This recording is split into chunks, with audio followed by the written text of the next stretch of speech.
নমস্কার বন্ধুরা, টুসি চ্যানেলে সবাইকে স্বাগত জানাই। আশা করি আপনারা ভালো আছেন। আমার আজকের recipe mutton korma. Mutton korma বানানোর জন্য এখানে 500 গ্রাম মাটন নিয়েছি। তাতে 1 চামচ হলুদ, পরিমাণ মতো লবণ আর 1 চামচ টক দই দিয়েছি। এবার এতে 2 থেকে 3 চামচ আমি সরষের তেল দিচ্ছি আর দেব 1 চামচ মিট মশলা আর 1 চামচ লঙ্কা গুঁড়ো। এই সমস্ত উপকরণগুলোকে দিয়ে ভালো করে মাংসটাকে ম্যারিনেট করে আমি ওভারনাইট ফ্রিজে রেখে দিচ্ছি। আপনারা চাইলে এভাবে মাংস ম্যারিনেট করে ওভারনাইট ফ্রিজে রেখে দিতে পারেন, অথবা মাংস 2 ঘন্টা আগে ম্যারিনেট করেও রান্না করতে পারেন। দেখুন বন্ধুরা, মাংসটা আমি রাত্রে ম্যারিনেট করে রেখেছিলাম। কি সুন্দর মাংসটা ম্যারিনেট হয়ে গেছে। এবার এটাকে রান্না করব। তাহলে চলুন রান্নাটা শুরু করি। গ্যাস ওভেনে ফ্রাইং প্যান বসিয়ে দিয়ে তাতে একটা তেজপাতা, 2টো শুকনো লঙ্কা, 2 চামচ ধনে, 1 চামচ জিরে, 2 টুকরো দারচিনি, 2টো এলাচ, 4টে লবঙ্গ আর 1 টুকরো জায়ফল, বেশ কয়েকটা গোলমরিচ, 1 টুকরো জয়িত্রী আর একটা বড় এলাচ, সমস্ত কিছুগুলোকে দিয়ে আমি একটু ভালো করে ড্রাই রোস্ট করে তুলে নিলাম। এরপর কড়াই বসিয়ে দিয়ে তাতে রিফাইন অয়েল দিয়ে আমি 4টে মাঝারি সাইজের পেঁয়াজ একটু দিয়ে ভালো করে একটু ভেজে নিয়ে তুলে নিচ্ছি। বেরেস্তা তৈরি হয়ে গেছে। এবার এটাকে তুলে নিয়ে আমি একটু ঠান্ডা করতে দেব। এবার কড়াইতে যে বাড়তি তেলটা ছিল সেটা তুলে নিয়ে আমি সেই কড়াইয়ে এলাচ আর দারচিনি একটু ফোড়ন দিয়ে দিলাম। এরপর ম্যারিনেট করা মাটনটাকে দিয়ে আমি একটু ভেজে নিচ্ছি। 2-3 মিনিট একটু ভেজে নিয়ে আমি গ্যাসের ফ্লেমটা লো টু মিডিয়াম হিটে রেখে মাংসটাকে একটু ঢাকা দিয়ে রেখে দিচ্ছি প্রায় 4-5 মিনিটের জন্য। 4-5 মিনিট পর ঢাকনাটা খুলে আবার মাংসটাকে একটু নেড়ে দিতে হবে।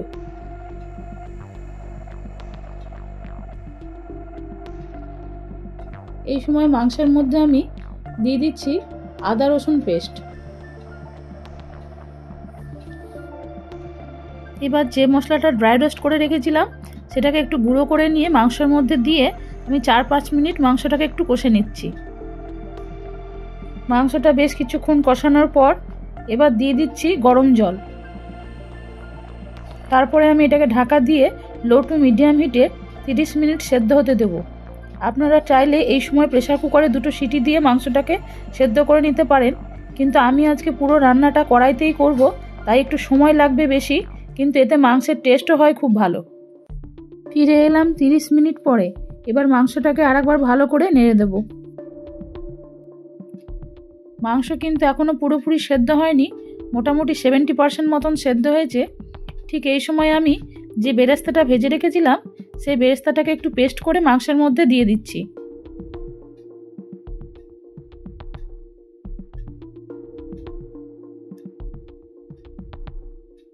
দু থেকে 3 মিনিট আবার একটু ভালো করে কষে নিয়ে আমি এর মধ্যে দিয়ে দেব টক দই। 500 মাংসের জন্য 50 গ্রাম টক দই ব্যবহার করতে হবে। ম্যারিনেটের সময় 1 চামচ টক দই ব্যবহার করেছিলাম, আর এই বাকি টক দইটা নিয়ে মোট 50 গ্রাম টক দই আমি এই মাংসের মধ্যে দিচ্ছি।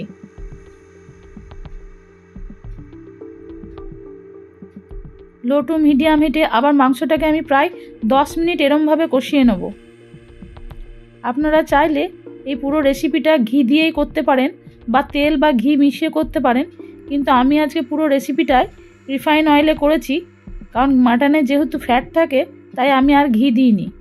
দিয়ে দিলাম সামান্য পরিমাণ কাশ্মীরি লঙ্কা গুঁড়ো আর দিয়ে দিলাম 1/2 চামচ মতো চিনি। আর এখানে আমি অল্প 1/2 চামচের থেকে একটু কম লবণ ব্যবহার করছি, কারণ লবণের পরিমাণটা আমার একটু কম হয়েছে। আপনারা আপনাদের স্বাদ অনুযায়ী লবণ ব্যবহার করবেন।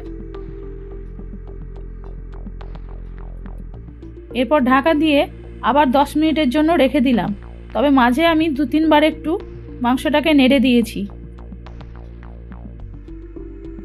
দেখুন বন্ধুরা, মাংসের ঝোল এবার অনেকটাই শুকিয়ে গেছে আর মাংসটা একটা সুন্দর কালার এসছে। এই সময় মাংসের মধ্যে আমি দিয়ে দিচ্ছি কাজু বাদাম বাটা। 500 মাংসের জন্য আমি এখানে 8 পিস কাজু জল দিয়ে বেটে নিয়েছিলাম সেটাকে দিয়ে দিলাম। এরপর আর ঢাকা দেওয়ার কোনো প্রয়োজন নেই, কারণ কাজু বাদাম দেওয়ার পরে যদি মাংস ঢাকা দিয়ে দিই তাহলে কিন্তু তলায় লেগে যাওয়ার সম্ভাবনা বেশি। তাই এইভাবে গ্যাস ওভেনে মাংসটাকে একটু ঢাকা না দিয়ে 2-3 মিনিট রেখে দিলাম। এরপর আমি মাংসের মধ্যে দিয়ে দিলাম কেশর জল, আর কেশর জলের সাথেই মিশিয়ে 1/2 চামচের থেকে একটু কম কেওড়া জল দিয়ে দিলাম।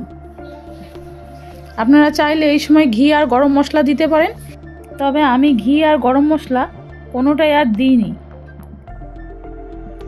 আজকের এই মটন কোরমা রেসিপিটি আমি কড়াইতে করেছি বলে সময় লেগেছে প্রায় 1 ঘন্টা। মাংস খুব সুন্দর সেদ্ধ হয়ে গেছে, তৈরি হয়ে গেল মটন কোরমা রেসিপি। আপনারা বাড়িতে এইভাবে মটন কোরমা রেসিপি বানিয়ে খেয়ে দেখুন, আশা করি আপনাদের ভালো লাগবে। আমার রেসিপিটি ভালো লাগলে একটা লাইক দিন, শেয়ার করুন, সাবস্ক্রাইব করার জন্য অনুরোধ রইল। সবাই ভালো থাকুন, সুস্থ থাকুন। আবার নতুন কোনো রেসিপি নিয়ে আপনাদের সামনে ফিরে আসবো একদিন। নমস্কার।